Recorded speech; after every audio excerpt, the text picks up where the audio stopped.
Hello, hello, good evening. It's Monica from Life is Art, and it's Wednesday. Let's create. Yes, I have my day correct today. Woohoo! Last week we were saying Wednesday when it was Sunday. You know, that's how it rolls around here sometimes. So it's Wednesday, and we're going to be creating an interesting fancy fold card called a side panel pillar card. And there are quite a few pieces involved in this card. And we're going to be using the collection for the month of October, which is the Home for Christmas collection. Let me just grab that.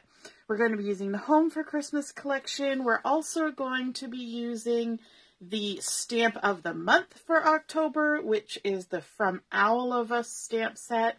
And we're also going to be using the Christmas Florals Embossing folder for this. So lots of fun things we're pulling in, plus a few stash items to create this card. So if you're joining me live, just say hello or howdy so I know you're here. And if you're watching later on replay, you can say replay. Just making sure I got my lights in the right spot so I don't bang into them. And we're going to be starting to create the base for this card with one of the coordinating colors for the Home for Christmas collection, which is black cardstock, which is kind of a fun take on a Christmas collection when you include some nice deep colors, very rich, and also black. Hey, good evening, Michelle. Nice to see you're watching. I should mention that this card design was one that I saw on Pinterest, and it looked really cool. So I thought I would share it with you. And this was posted on Pinterest by Debbie McGeed. And yeah, so I'm sharing it again. And so we're starting out with our piece of black cardstock that is 8 1/4 by 5 1/2, and our completed card will be a standard size 4 1/4 by 5 1/2 card, so it will fit into a standard size envelope. Good evening, Deborah.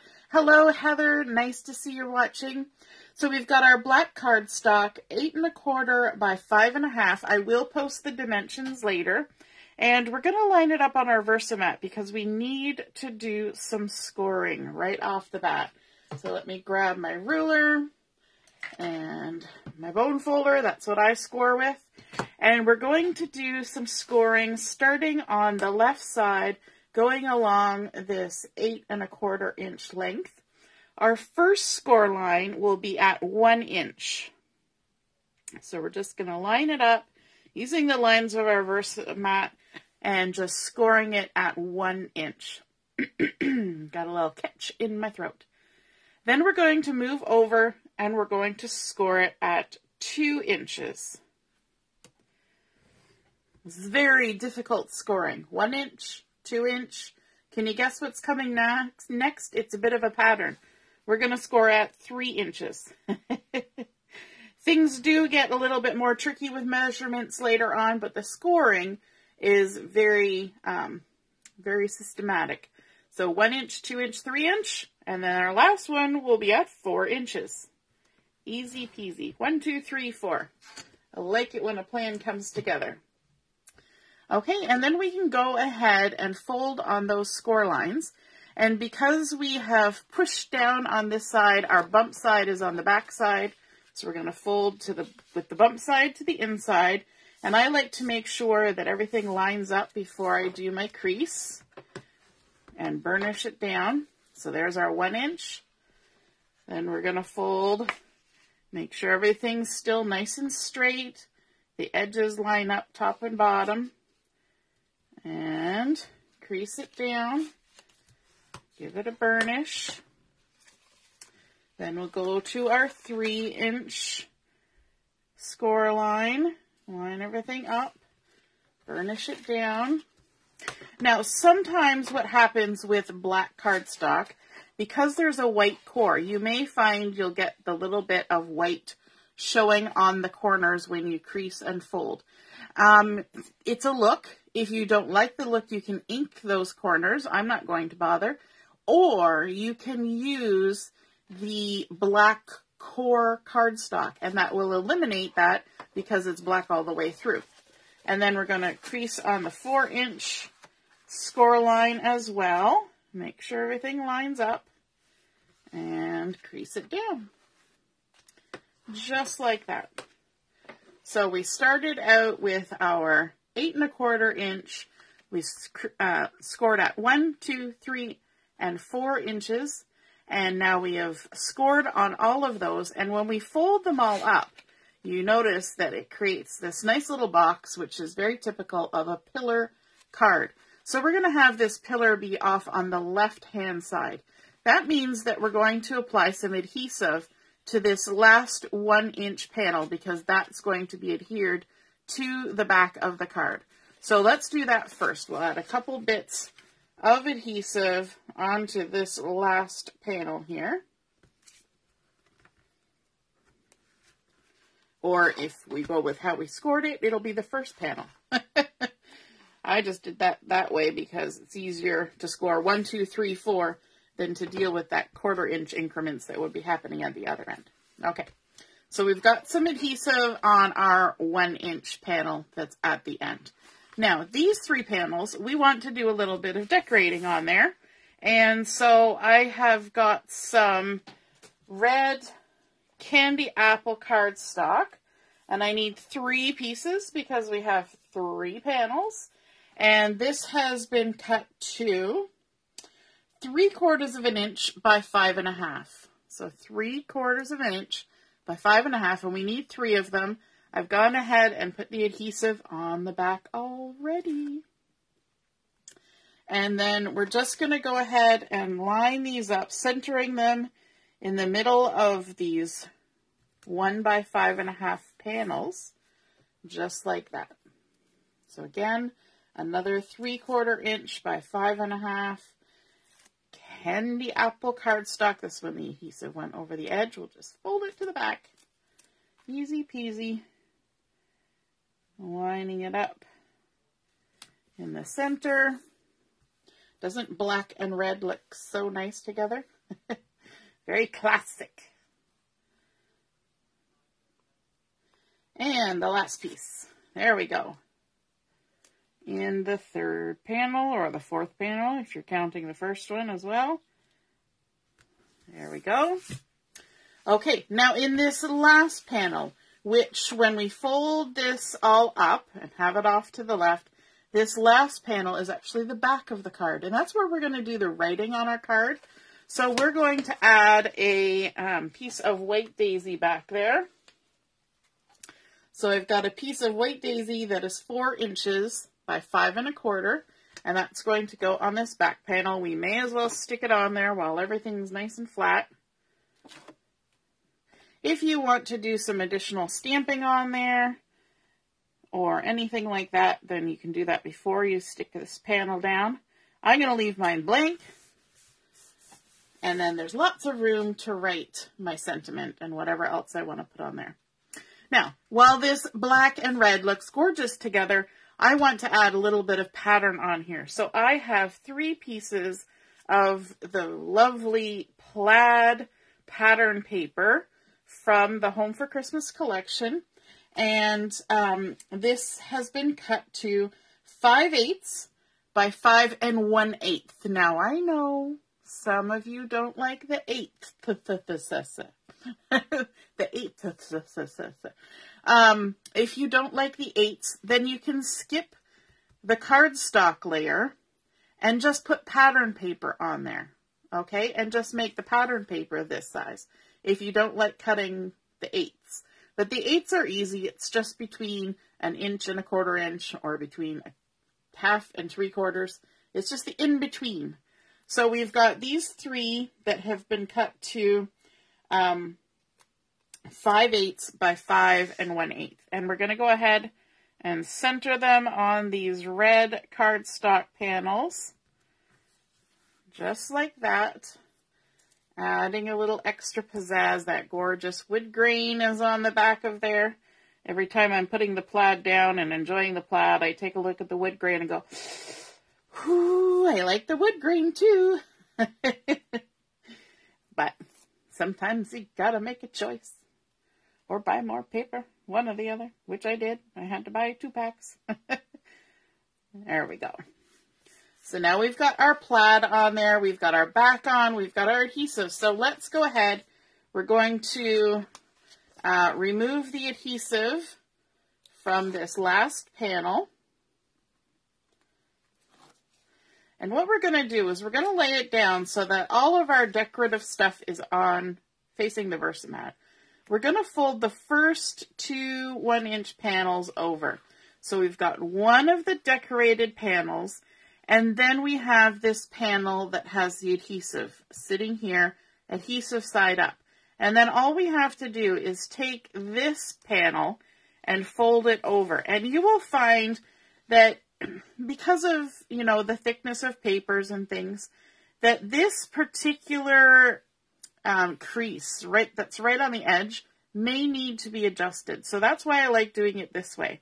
So what we do is we take this back part and fold it over, and as we're doing that, we can kind of squish down and readjust that crease line over here, because we want our card to be able to collapse down.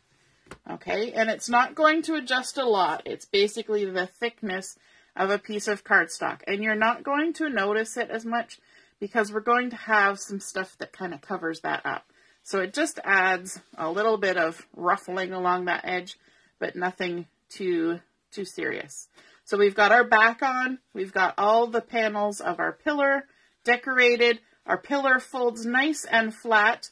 So now we can check, and yes, it is 4 1/4 by 5 1/2. So now everything else we do from now on needs to fit in that space. Okay, so the next piece we want to bring in is some decoration for the back in this panel. So we've got another piece of candy apple red cardstock, and this is 3 inches by 5 1/4. And we're just going to take our adhesive off, and we're going to center it on this panel. Hey Laura, nice to see you're watching. Yes, it's a really fun card.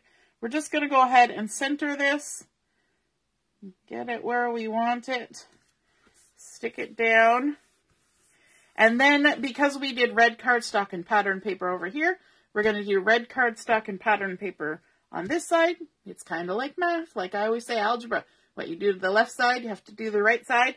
So we're going to do it to the right side too, and we've got this gorgeous poinsettia. I really love this pattern. It's so pretty. I've even gone ahead and fussy cut some of these things for cards and things. Very beautiful. And so this poinsettia paper is 2 7/8 by 5 1/8. So 2 7/8 by 5 1/8. And we're going to center this on top of the candy apple cardstock, like so. Just make sure you get it all lined up before you stick it down. So we've got that nice little pinstripe of red happening all the way around there. Isn't that gorgeous? So pretty. Okay, now what we want to do is we want to create a panel that goes in front. So I'm going to bring in another piece of the red cardstock, candy apple, and this piece is 4 1/2 by 4 inches. So 4 1/2 by 4 inches. We're going to do some scoring on this, so let's line it up on our Versamat.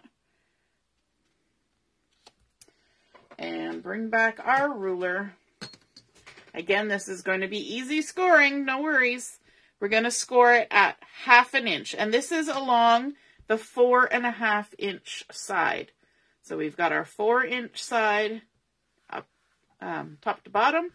This is 4 1/2 along here. So we're going to score it at 1/2 inch. Just make sure we line our ruler up nice and straight. 1/2 inch. And then we're going to score it at 1 1/2.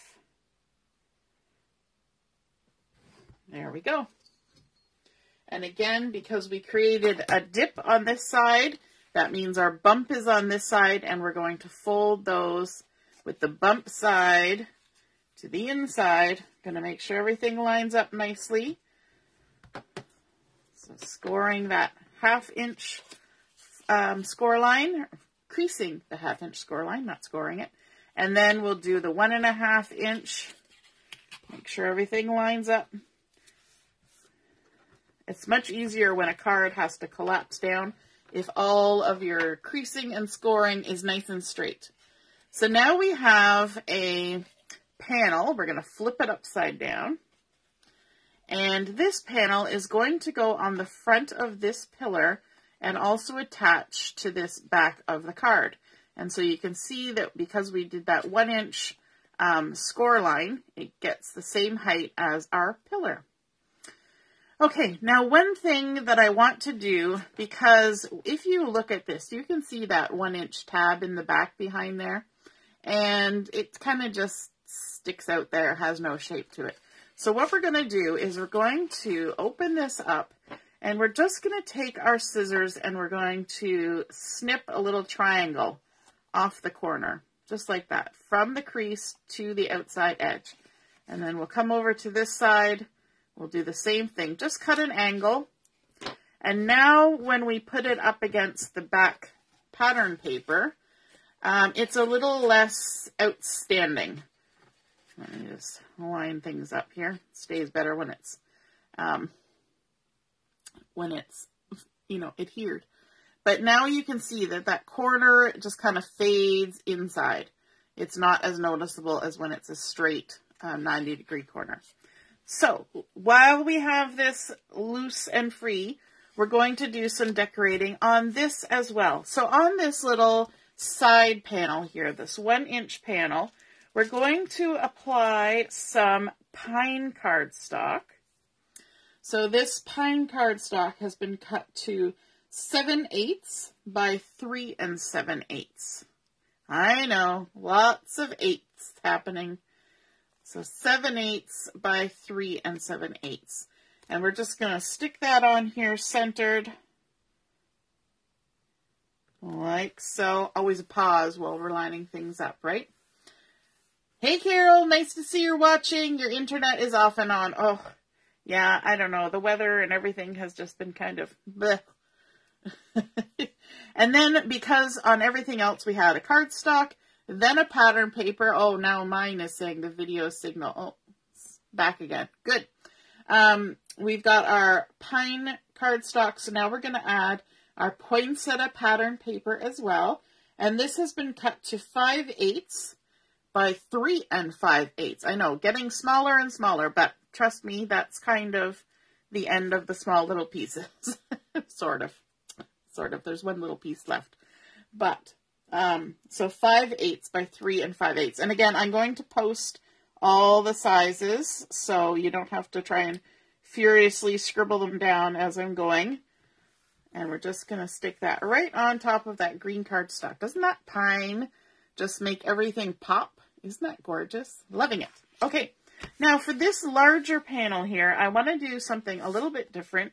And you remember at the beginning I said we were going to use our Christmas Florals embossing folder. And this embossing folder can also come with a 3-piece stencil that helps you ink in and color all of the design that it embosses.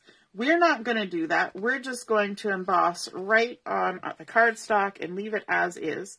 So I'm going to take my piece of pine cardstock that's 2 7/8 by 3 7/8, and I'm just going to line it up inside my embossing folder. Reach around here and grab my machine. And for this, I need to open it up a little bit more so there's room for an embossing folder. And then we could just stick this right on in here. I'm going to put it in at a little bit of an angle, same as you would for a square sharp edge die cut. And just run that through. Easy peasy. And then we can close everything back up and put it away.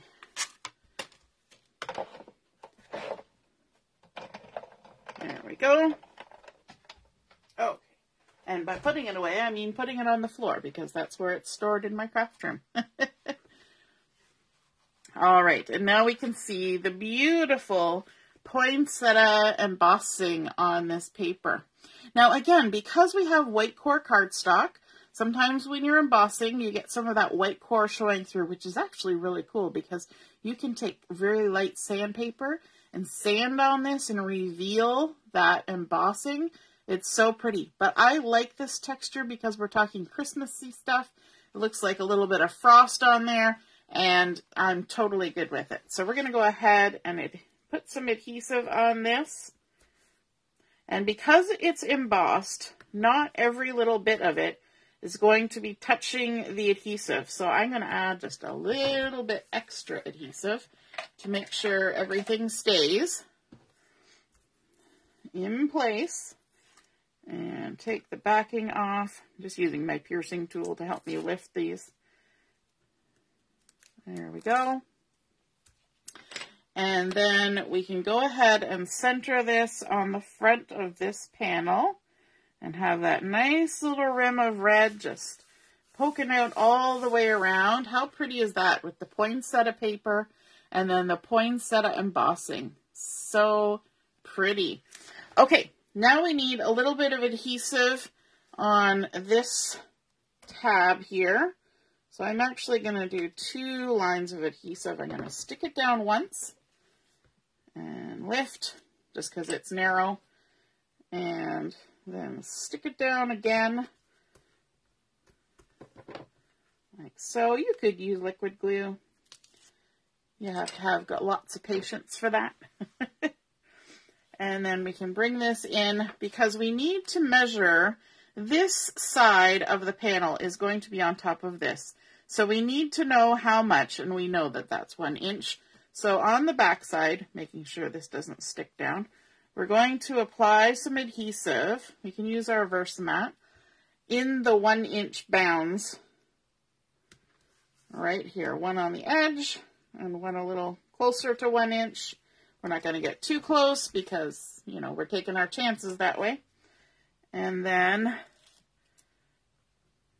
lift. And in fact, let me just check because I don't want to actually cover all of it. I want to, yep, I think I just made it. I actually only want to go over to where that red cardstock is. So good thing I didn't go too close to 1 inch because I'm still gonna squeeze in. Okay. So what we want to do for this is we're actually going to lay this down. We're going to fold this tab back. This has got adhesive on it. We're going to lay this pillar down, push to the right, and we're going to center this from top to bottom as best we can. And we're going to line it up with that edge of the red cardstock on the pillar. So get it so that you're happy with that. You notice I'm only pushing down on the pillar right now, not over here. But once we have that stuck down, then we can go ahead and stick down that tab that's tucked under there, like that. And there we have it. It has glued down. We can make sure it bends both ways. Lovely. And this is how it will fold down to go into the envelope. Alrighty, and it also stands up. Isn't that fun? Nice for display, but we're not done yet. But wait, there's more. We're going to add a circle that we've cut out using the 2.5 inch circles dies. You guys have heard me say this almost every other project I make. Oh, I used a circle die. This is the Circles Thin Cuts. It's just 5 dies, all circles, and it's like...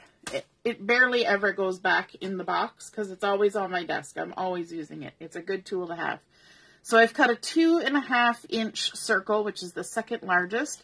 I've got some adhesive on the back here, and I've added, 3 chunks of adhesive because, again, we're going to be sticking this onto the embossed paper. So we want to give it lots of chances of places for it to touch the raised portion. And I'm going to center it from side to side, but I'm going to go a little higher up than center. stick it on there, and then the easiest thing to do is collapse the whole thing down to push it down. There we go. And then we're going to do some stamping. We're going to bring in our From Owl of Us stamp set, and I'm going to use the little owl here. It's the bigger one with both his eyes closed because I think he looks so cute. And I'm going to use my black ink for this. I'm going to use intense black, but it doesn't really matter. I'm not using a wet thing to color this with. So I will just ink this up, stamp him on there, like that. So cute. Such a cute little owl. This is from the Stamp of the Month.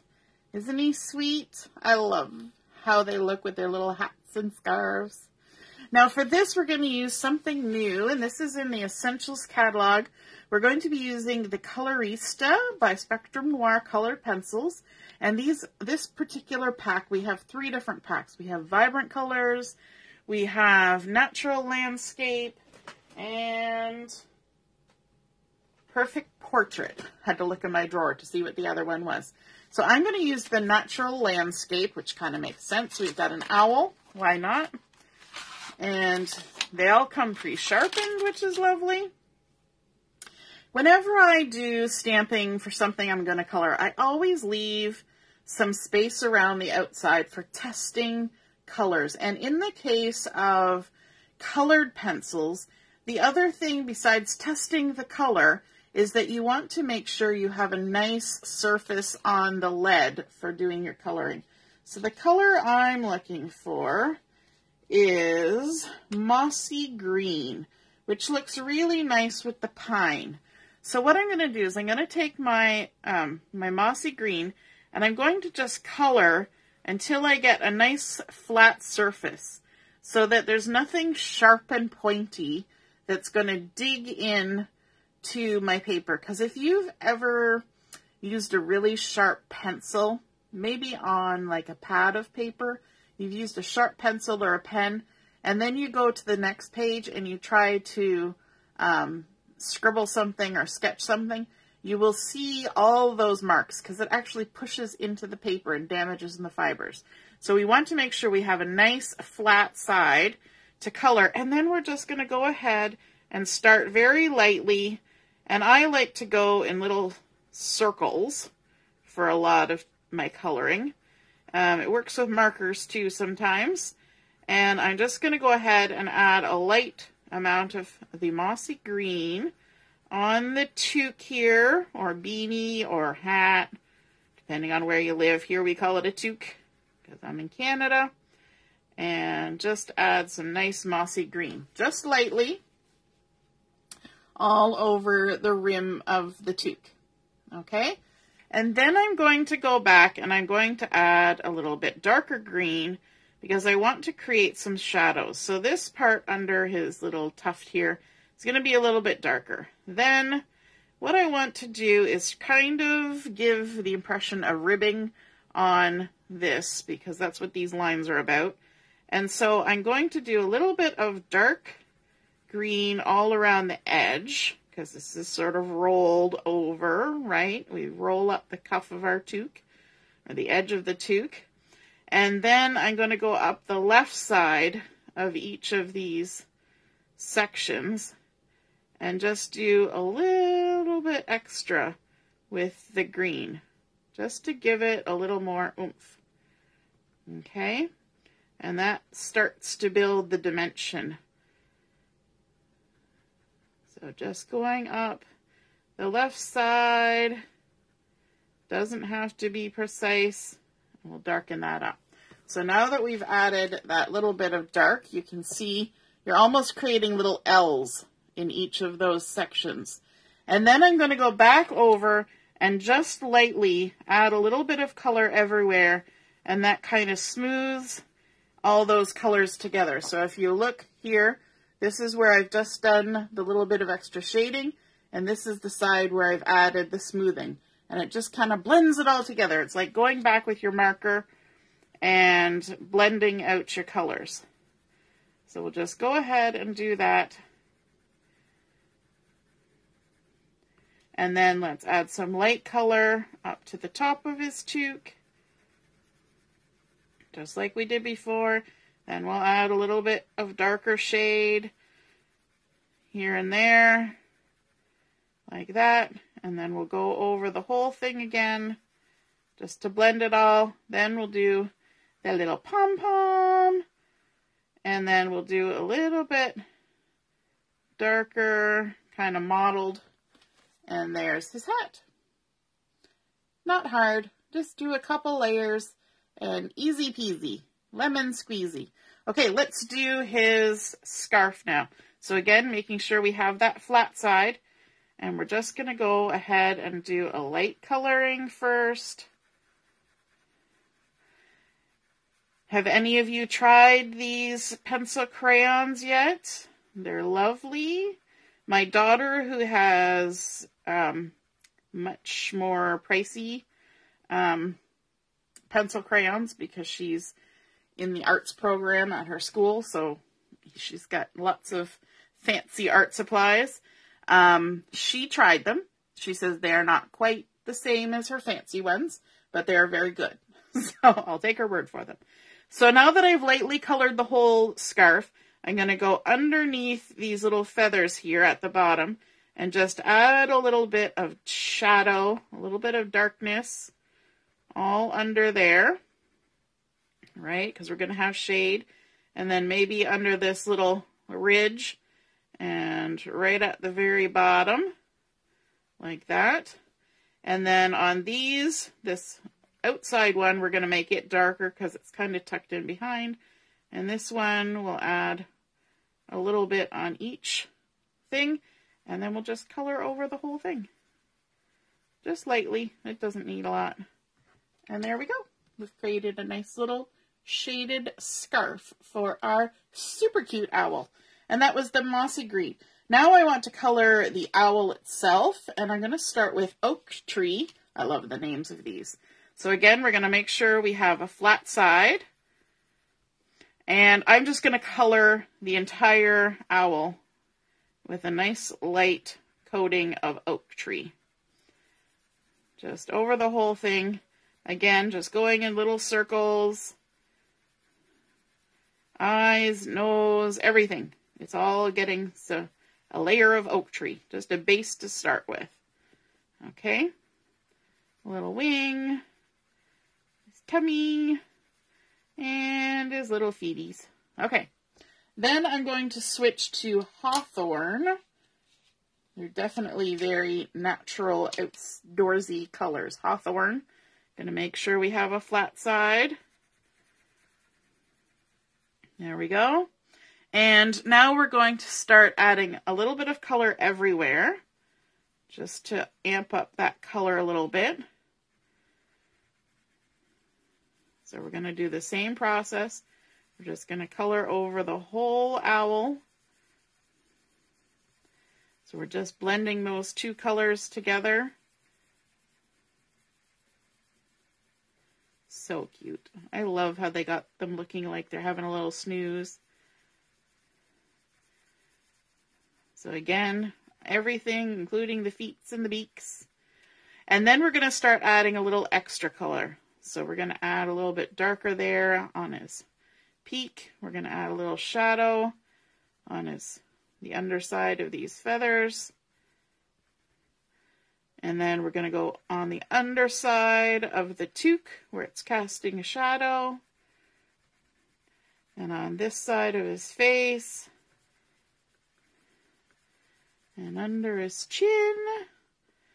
And then around this side of his eyes. Like putting a little bit of eyeshadow. I don't know much about makeup. Around his nose. Like that. And then we're going to do like our L that we did before on his eyelids even. There we go. We're going to go underneath the scarf.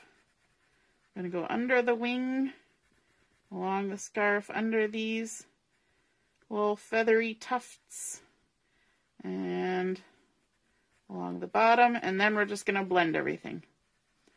Just add a little bit more blend it all together. So cute. Okay, and then the last thing that we're going to do is we're going to add a little bit of dark timber. Making sure we have a flat side. And then the other thing you can do is you can use this little guide, write down the names of the colors that you used, and you know if you want to make this exact little guy again, you've got your little color guide there too. So we've got our dark timber, we've made a flat side, and we're going to add a little bit of darker color to just his beak, and a little bit of shadow on the left side, like that, and a little bit darker color to his feeties, like that.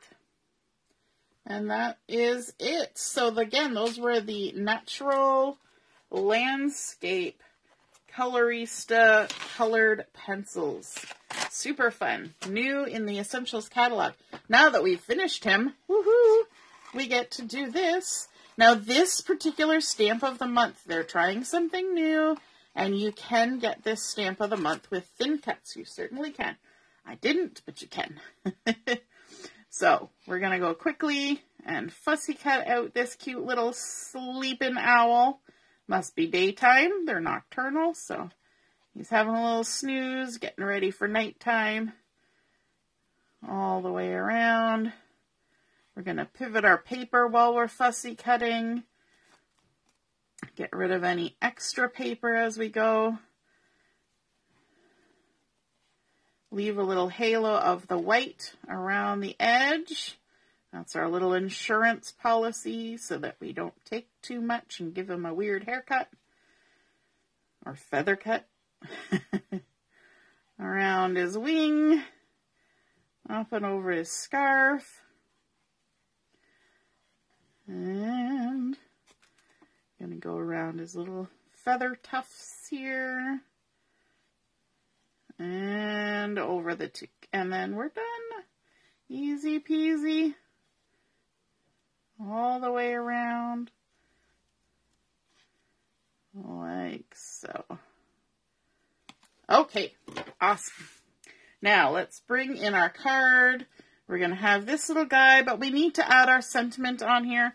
So I've got one last piece of black cardstock, and this has been cut to 3 by 5/8. So 3 inches by 5/8. I'm going to bring in a piece of scrap paper here. If I can find one. Oh, look. One that we've already used for other projects. Piece of scrap paper. We're going to do some heat embossing. So I've got my Versamark ink. I've got my gold embossing powder. And I've got my anti-static pouch. So we're going to take the anti-static pouch and just brush it on the black cardstock. And you can tell on black cardstock that the anti-static pouch puts a little bit of starchy goodness on there. And that's to help keep the embossing powder from sticking in all the places, in all the wrong places. From our stamp of the month, we've got the sentiment, Warm Wishes. Hey, Kimberly. Nice to see you're watching. We're going to ink it up with the Versamark ink. I'm going to bring this closer to myself so I can see what I'm doing. I'm going to stamp it in the middle if we can, like that. And then we're going to add our embossing powder, our nice gold embossing powder. I'm going to use a pair of tweezers for this process because it's a small little piece of paper. So we just sprinkle on our embossing powder, give it a little tap tap, and then take a look. And if there's any spots like right there where I didn't get the anti-static pouch because my hand was in the way, you can kind of brush off any little bits of embossing powder in places that you don't want. And then you're going to bring in your heat tool. I'm going to just set this aside for a second. We'll deal with that in a minute. And warm it up a little bit. And then we can just hold it up to our paper. I like to hold my paper up in the air. Lets the warm air swirl around it. And it will slowly change from dry and powdery to a nice metallic shine. It's so fun watching it change. Warm, and then wishes. There we go. Very cool, or hot, as the case may be, because that was heat embossing. It gets hot. And then we can dump this back into our container. Put the lid on. Always important. They have a tendency to tip over. If you don't, they never tip over when you have the lid on. They only tip over when you don't. Now I'm going to use my fancy dancy pants to wipe off the excess embossing or anti-static pouch that's on this black cardstock. And then I'm going to dovetail the ends. I'm actually going to take a little snip off this end because I'm not quite centered. And that's okay, I can do that. Snip in the center, and then come from the corner to the top of my snip. And then from the other side, from the corner to the top of my snip. Repeat it on the other side, snip in the center, and then snip from the corner to the top of my snip. And then from the bottom corner to the top of my snip. And then find all the little bits of cardstock. Okay, let's add some foam tape to our warm wishes. I think the warm wishes look so cute with these owls when they're all bundled up in their hats and their scarves. I mean, in real life, the owls are not wearing hats and scarves, are they? They've got their feathers to keep them warm. But it's super cute on a card. All right, so what we're going to do is we're going to use this sentiment as a landing spot for our little owl. So our little owl needs a spot to sit. So let's squish this down because that makes everything easier. And you know what? I'm actually going to use my tweezers for this so that my fingers are out of the way and I can see where I'm lining things up. I want to line it up so that it's centered on that red and green panel. There we go. And then I also want to add some foam tape to the back of our owl. Just like that. And then he can rest with his little feet on our sentiment. It's always good to give your focal point a place to rest so that it's not just floating in midair. And then because we can't make a card without some bling, we're going to bring in some clear sparkles and some bitty sparkles. It's like having a little black dress. The little clear sparkles and bitty sparkles, they just go with everything. So let's grab a clear sparkle. I'm going to stick one over there. We're going to create a little visual triangle because we always like those visual triangles, don't we? And then a couple little bitty sparkles up above his shoulder, kind of reminding us of little stars in the night sky while the owl is sleeping. And there we have completed our side panel pillar card. It's a mouthful. And it stands up, looks lovely. We've got a gorgeous spot on the back to do our writing. We started out with a black cardstock base, did some scoring to create our 1-inch pillar, adding on our candy apple red and the plaid from the Home for Christmas collection. Then another panel with the poinsettia, repeating that here so we get to see a little more of it. And then, of course, the embossing with the embossing folder, the Christmas florals. Then we added on our circle die cut, our heat embossing with gold. So we've got dry embossing and heat embossing. Then our cute little owl that we colored up with some of the new Natural Landscapes Spectrum Noir Colorista colored pencils. Super cute. I hope you guys enjoyed seeing that come together with a little bit of bling. And if you create one of these yourselves, take a photo of it and pop it in the comments because I would love to see what you create. And we will see you again soon. Toodaloo. Have a great night. Bye-bye.